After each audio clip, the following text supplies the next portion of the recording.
अस्सलाम वालेकुम मेरे प्यारे व्यूवर्स, कैसे हैं आप सब। उम्मीद करते हैं आप सब बहुत अच्छे होंगे और आप सबकी दुआ से मैं भी बहुत अच्छी हूँ। और इंशाअल्लाह खुदा से दुआ करती हूँ कि वो ऐसे ही रहम करम हमें जिस भी हाल में रखे, बस हमें शुक्र अदा करना है। और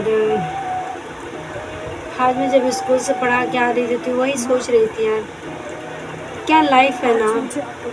हम जिस चीज़ के पीछे भाग रहे हैं इतना, खुदा नहीं जानता कि हमारी ज़िंदगी कितने दिन की है, हम कितने दिन रहेंगे नहीं रहेंगे, कोई नहीं जानता है।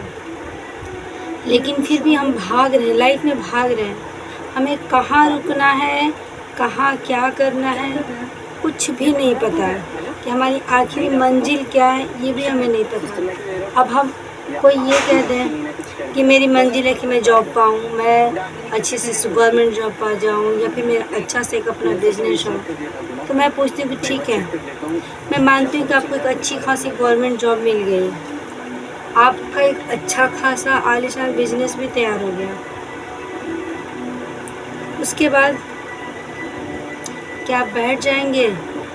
क्या आप टेंशन नहीं करेंगे? क्या आप काम नहीं करेंगे? आप क्या नहीं करेंगे? काम तो फिर भी करना है, चाहे आप गवर्नमेंट जॉब में हो या प्राइवेट जॉब में हो। टेंशन तो उतनी ही बनी रहेगी, क्योंकि जो जितना में है ना उतना में ही परेशान है। ऐसा नहीं है कि मेरा काम बड़ा हो गया या फिर मेरा जॉब हो गया तो क्या मैं जॉब पे नहीं जाऊँगा। रोज़ का वही रूटीन रहेगा, सुबह उठो, खाओ पियो, जॉब पे भागो, ड्यूटी जाओ, फिर ड्यूटी करके आओ, फिर शाम को वही आओ, खाओ पियो, सो जाओ, फिर सुबह उठो। हमने क्या किया है? हमारी लाइफ का क्या गोल है? कुछ है गोल जिसे हम समझे कि हमारी लाइफ का क्या गोल है? मैं खुद नहीं समझ पा रही हूँ कि मेरी लाइफ का क्या गोल है।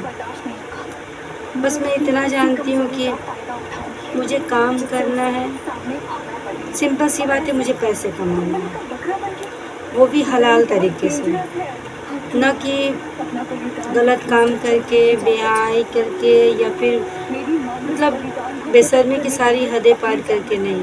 मैं ढंग से इज्जत से रह के अपना काम करना चाहती हूँ और मैं 2 पैसे क्या 4 पैसे कमाना चाहती हूँ, ताकि मैं किसी भी तरह से अपने परिवार की, अपने बच्चों की, अपने हस्बैंड की फाइनेंशियली हेल्प कर सकूँ। बस मेरा मेन रीज़न ये है।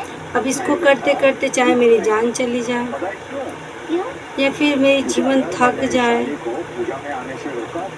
मेरी लाइफ का बस यही एक गोल है। क्योंकि जिन चीज़ों के लिए हम तरसे हैं, जिन चीज़ों के लिए हमें तकलीफ़ झेलनी पड़ी है, मैं नहीं चाहती मेरे बच्चे भी उन सारी चीज़ों के लिए झेलें। खैर हम जितना में हैं, जितना में हमसे हो सकता है हम सपोर्ट करते हैं, अपने बच्चों का साथ देते हैं। मैं ये भी नहीं कहती कि मैं बचपन में ये चीज़ें के लिए, या फिर कोई भी पेरेंट्स हो आप बचपन में इन सारी चीज़ों के लिए तरसे तो वो एक ज़ुबान पे कहने पे अपने बच्चों को अवेलेबल कराएं, नहीं, ये भी गलत है। ये भी बच्चे की लाइफ में साइड इफ़ेक्ट पड़ेगा, इसका भी गलत रोल हो सकता है। बच्चा आपका ज़िद्दी बन सकता है, कुछ भी बन सकता है। तो मेरा कहना यही है, बस मेरी बात दूसरी दिशा में जा रही है। मेरा बस इतना ही कहना है कि मुझे किसी से कोई शिकवा नहीं, किसी से कोई गिला नहीं। खुदा जिस हाल में रखे शुक्र अदा करना है। अगर मुझे कोई तकलीफ़ होती है, कोई दर्द होता है, या फिर मुझे किसी चीज़ की ज़रूरत होती है, यार अगर मैं लोगों के पास जाऊँ, कहूँ ना, हो सकता है 10 लोगों से तो कोई एक हेल्प कर भी दे, बाकी 9 तो इनकार करेंगे ना। और जब इनकार करेंगे उसका तकलीफ़ क्या होगा, जिसने इनकार सुना होगा उसे ही पता होगा।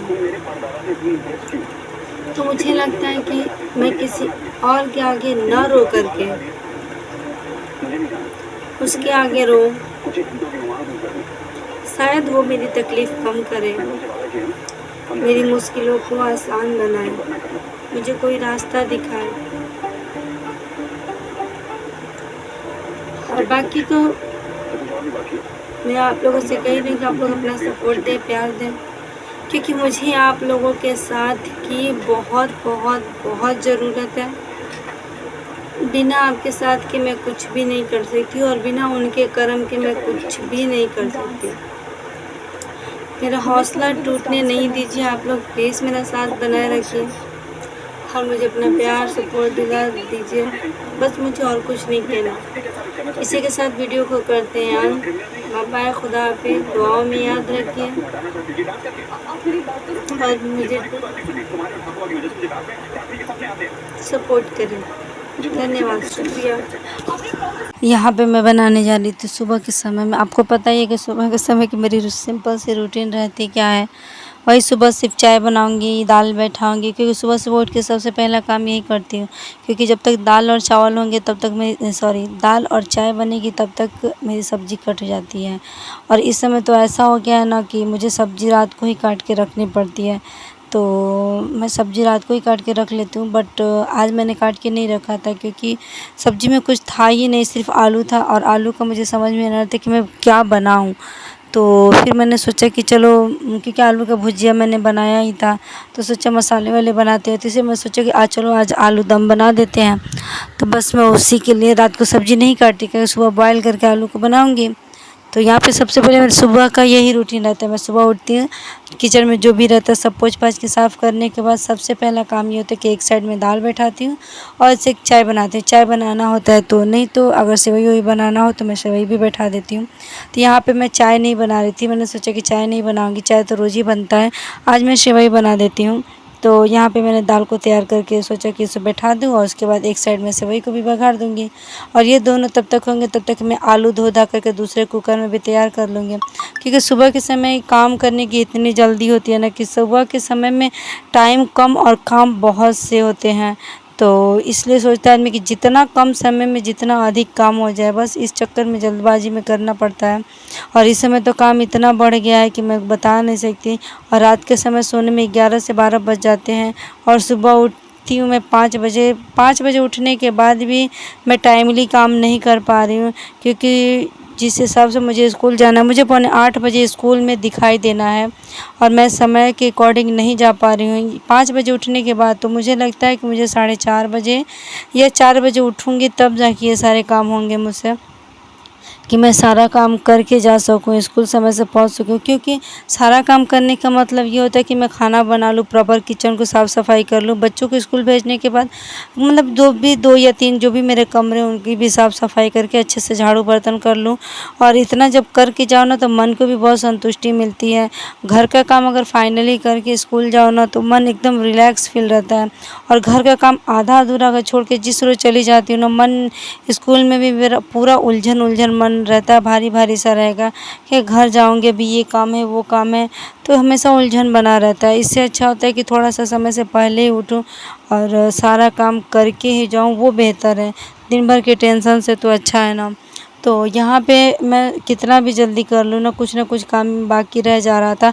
अगर मैं फाइनली किचन का सारा काम कर लूँ, साफ़ सफाई झाड़ू बर्तन करने के बाद लास्ट में बचता है नहाना, तो बच्चे सुबह नहा के स्कूल जाते हैं तो उनके कपड़े रह जाते हैं।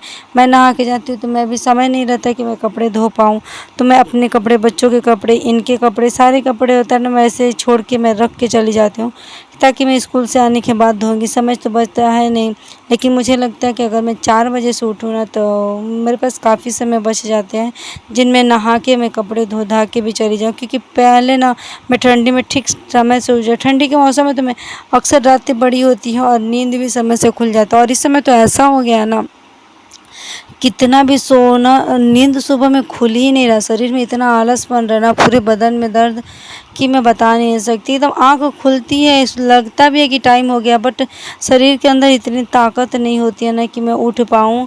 और इस समय तो आप लोगों को पता है कि मेरी तबीयत ख़राब चल रही है। मैं बता नहीं सकती कि मेरी तबीयत कितनी ख़राब चल रही है, बस चल रही हूँ। कहते हैं ना कि जब तक एक औरत बिस्तर पे जब तक ना पड़ जाए ना, तब तक लोग समझते नहीं हैं कि वो बीमार है या क्या है। हम लोग किसी भी हाल में रहें, किसी भी कंडीशन में रहें, हमें काम तो करना ही है। तो बस ये चीज़, और वैसे भी नहीं करेंगे तो आखिर करेगा कौन, किसके ऊपर हम छोड़ें, आप ही बताइए। तो हर दर्द और तकलीफ़ हो करना ही है।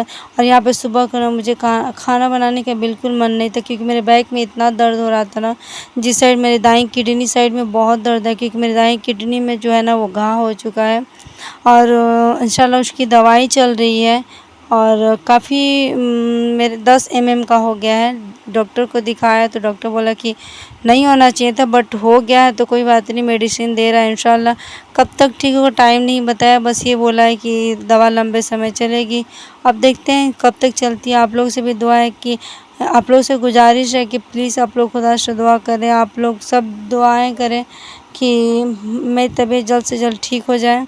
और मैं जितनी डरती हूँ ना यार, देखो ऊपर से फीवर चलेगा, ऊपर से फोड़ा फुंसी हो जाए, हाथ पैर मुंह सर तो चलेगा, पर शरीर के अंदर ऑर्गन में अगर कोई प्रॉब्लम हो जाती है ना तो पता नहीं क्यों मेरी आधी अंदर से जान ऐसे ही निकल जाती है।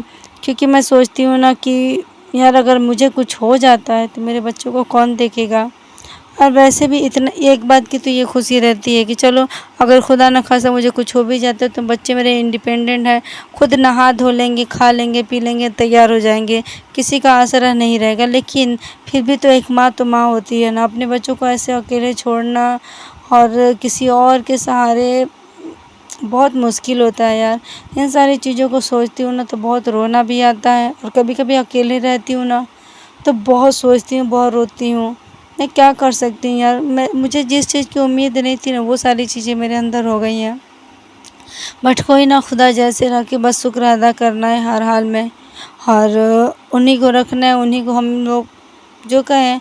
और मेरे अंदर भी ना एक कमी बहुत है, मैं नहीं जानती, बट मेरे अंदर बहुत कमियां हैं जो मैं आप लोगों के साथ आज शेयर कर रही हूँ। यार इंसान को हर चीज़ लाइफ में करने का वक्त मिल जाता है, घर का सारा काम करने के लिए वक्त होगा। हम औरतें की बात कर रहे हैं, अगर 2 पैसे का काम करने को मिल जाए तो हम लोग उसके लिए भी टाइम निकाल लेंगे। चलो घर में बैठने से अच्छा ना 2 पैसे का काम करें, लेकिन यार उन सारे कामों में हम लोग समय निकाल लेते हैं। बट क्या हम लोग के पास नमाज के लिए वक्त नहीं है? मैं झूठ नहीं बोलूँगी दोस्तों, मैं नमाज़ नहीं पढ़ पा रही हूँ, मैं नमाज़ पढ़ भी नहीं रही हूँ, और सिंपल से मैं पढ़ती नहीं हूँ नमाज़। मैं तो कभी शुरू करती हूँ तो 8-10 दिन, 15 दिन, महीने दिन जाते जाते फिर मेरी नमाज़ छूट जाती है। मैं कहूँ कि एकदम कंटिन्यू मैं नमाज़ पढ़ती हूँ तो नहीं, सॉरी मैं झूठ नहीं बोलूँगी, मैं नमाज़ नहीं पढ़ती हूँ। बट पता नहीं कहाँ से लाइफ में कौन सी गलती हुई है। मुझे लगता है कि मुझे सबके सामने रोने गिलगिलाने से अच्छा है कि बस खुदा के सामने रोऊँ, कि जो मेरी फ़रियाद सुने। और उसकी फ़रियाद वो तब सुनेगा ना जब मैं उसके दर पे जाऊँगी।